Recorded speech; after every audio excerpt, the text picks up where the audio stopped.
Hey everybody, it's Mr. Hasquin. I'm back with more things you should know by being alive. Today I want to take a 3-minute look at one of the most misunderstood presidents in U.S. history. He was an engineer, a humanitarian, and also the scapegoat for the Great Depression, Herbert Hoover.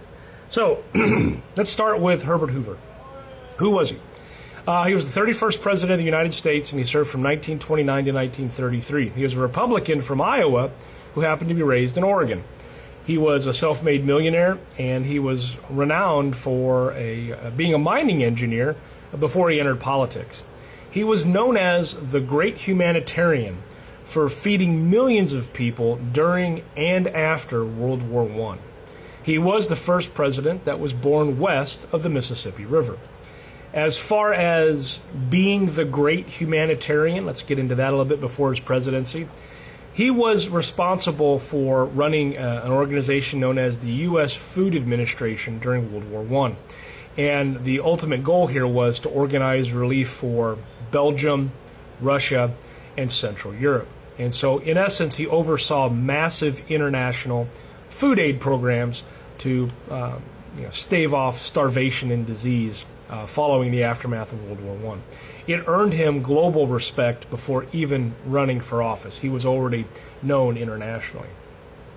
When it comes to his presidency in the Great Depression, he took office in March of 1929, just months before the stock market crashed in October. He advocated for voluntarism, or he didn't want to see, no direct aid. He believed that local efforts were the best efforts.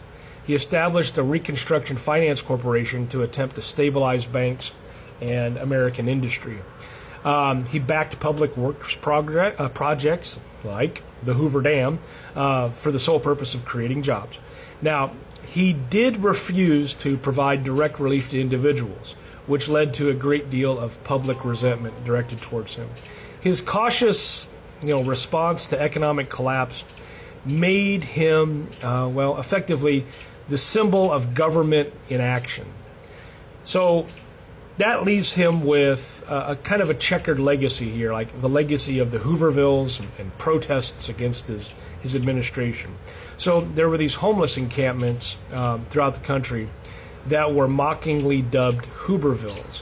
Basically, whatever folks could find to build some kind of shelter, they would cobble together these shanties in an attempt to have shelter.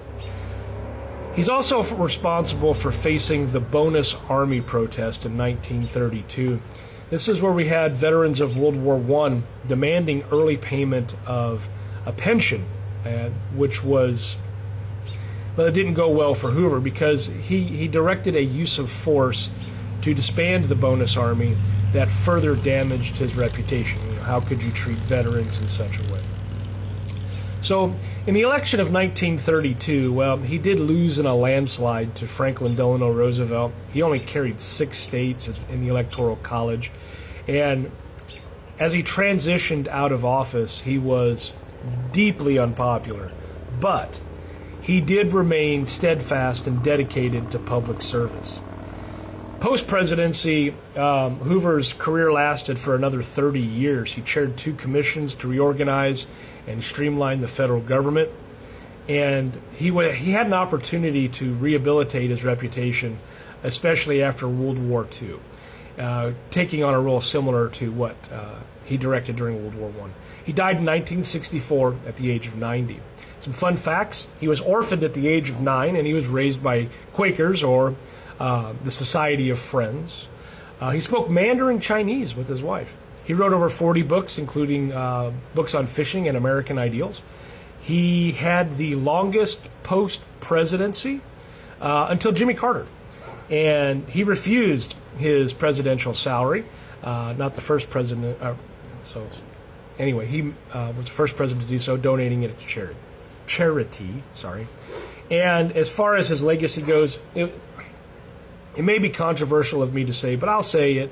I kind of look at him in the vein of John Adams. He was misunderstood, very much so. But his impact was still monumental. Herbert Hoover wasn't heartless. He just held tightly to his belief that, pull yourself up by your bootstraps, self-reliant, small government kind of stuff. And in recent years, as history often does, historians are taking a second look at his approach.